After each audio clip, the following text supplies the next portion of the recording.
एक बहुत गरीब किसान था। वह अपनी बेटी के साथ एक छोटी सी झोपड़ी में रहता था।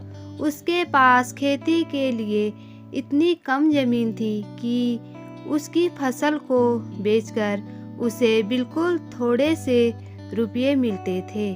उन रुपयों से वे लोग ठीक से खाना भी नहीं खा पाते थे। वह राजा के पास अपनी समस्या लेकर आया।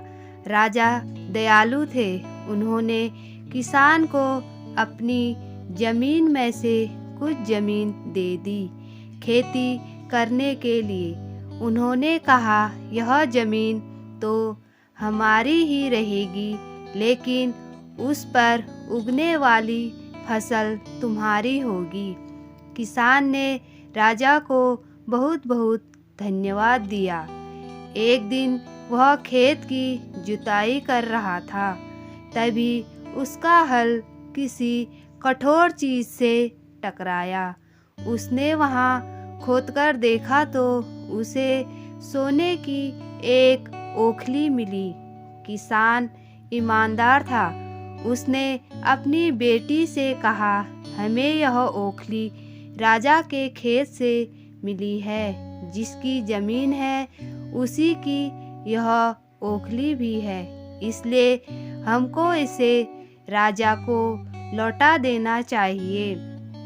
किसान को बेटी बोली, नहीं पिताजी, आप ऐसा मत कीजिए। आपको सिर्फ ओखली मिली है।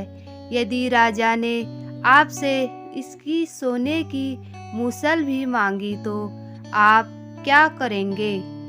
आप इस ओखली को अपने पास ही रखिए। लेकिन किसान को यह बात ठीक नहीं लगी। वह बोला, जो चीज़ हमें मिली ही नहीं वह मांगने का राजा को कोई अधिकार नहीं है।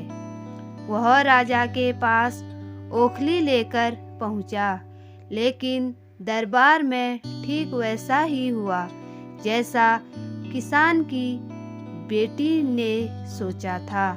राजा ने सोचा कि किसान ने लालचवश मूसल अपने पास रख ली है। किसान बेचारा सोने की मूसल कहाँ से लाकर देता। नतीजा यह हुआ कि किसान को जेल में डाल दिया गया। जेल में न उसे ढंग से खाना मिलता था न पानी। किसान को ऐसी गलती की सजा दी गई थी जो उसने की ही नहीं थी। वह खाए पिए बिना निढाल हो गया।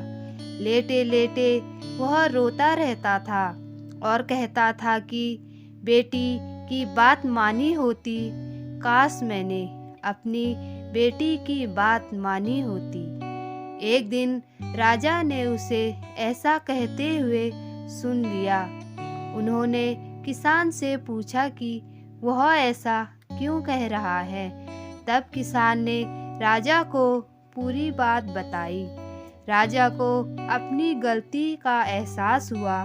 किसान को तुरंत छोड़ दिया गया। किसान की बेटी को राजा ने दरबार में बुलाया। उससे बातें करने के बाद राजा को पता चला कि वह कितनी बुद्धिमान है। किसान की बेटी को राजा के खजाने का मंत्री बना दिया गया।